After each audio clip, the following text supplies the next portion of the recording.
Exquisite drama some Democrats fear they are watching in real time. In fact, it is the subject of a column by Tom Friedman in the New York Times, which I happen to know was the most emailed piece of journalism on their website today. It's getting a lot of attention for a reason. The author writes that he was shocked at the health care and immigration proposals the Democrats advocated at that first debate, saying, quote, "Spare me the revolution. It can wait. Win the presidency, hold the House, and narrow the spread in the Senate. And a lot of good things can still can be accomplished." No, you say, the left wants a revolution now. Okay, I'll give the left a revolution now. 4 more years of Donald Trump. It is to our great benefit that joining us now, the aforementioned Thomas Friedman, Pulitzer Prize-winning author and columnist for the New York Times. Among his bestsellers, his most recent, Thank You for Being Late, An Optimist's Guide to Thriving in the Age of Accelerations. Thank you so much for being here. Great to be with you, Brian. So if I'm one of those Democrats and I say to you, Tom Friedman, no, we can walk and chew gum at the same time. We're going to have this conversation about income inequality, about poverty, race, and immigration. What do you say back to me? Well, we should have this conversation. It's really, I think, how you balance it. I think we, at a time when the top 1% of our population has the same wealth as the bottom 90%, we have a huge inequality problem. We need to talk about redividing the pie in certain, I think, very intelligent ways around healthcare, education, and jobs. But at the same time, I want to be growing the pie. And Democrats almost never talk about growing the pie. I watched Hillary Clinton's convention, back in 2016. I remember. I was really struck. They had everybody there.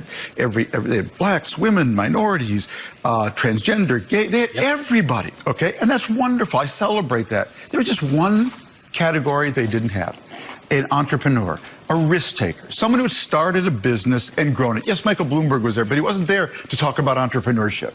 And I think that sends a signal to people that all we hear from that party is how we're going to redivide the pie and not how we're also going to grow the pie, how we're going to enable small business to take off in this country and create more good jobs, jobs that come with real benefits. I love tracking what the new words are in the vocabulary. Binary is the new word everyone is using.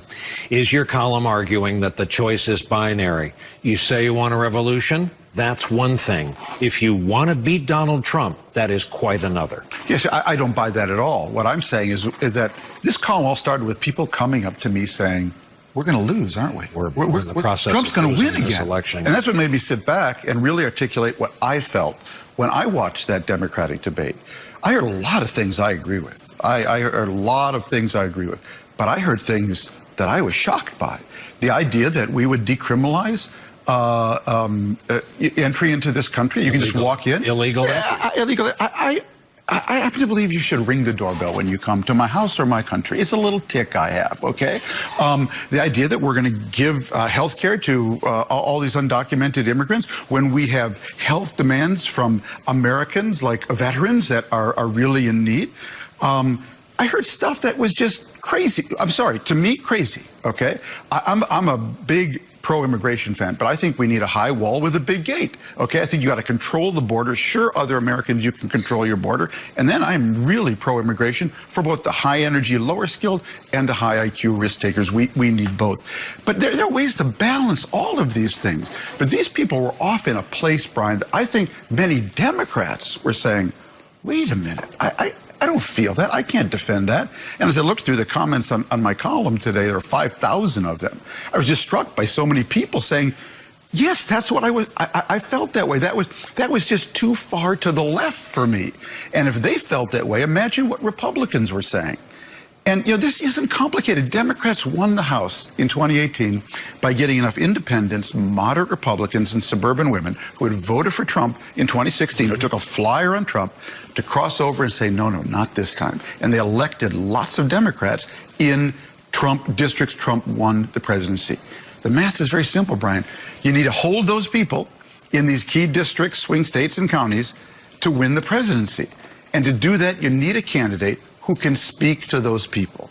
And there are a lot of things that they would be in for in terms of education, reform, business opportunities. There's all kinds of ways to appeal to those people.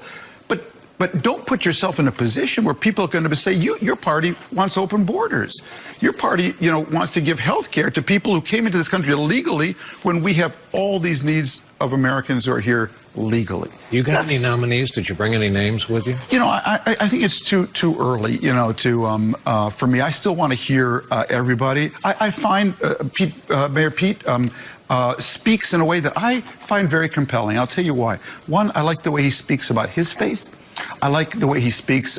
He can challenge the evangelicals who have thrown off all their morals to align with Donald Trump. I like the way he speaks with sensitivity about abortion.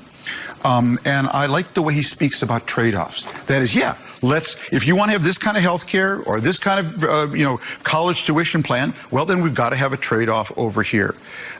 Whether he can go anywhere, I don't know. I'm not endorsing him, but he catches my eye. I'm from Minnesota. My Minnesota, I'm a centrist Democrat.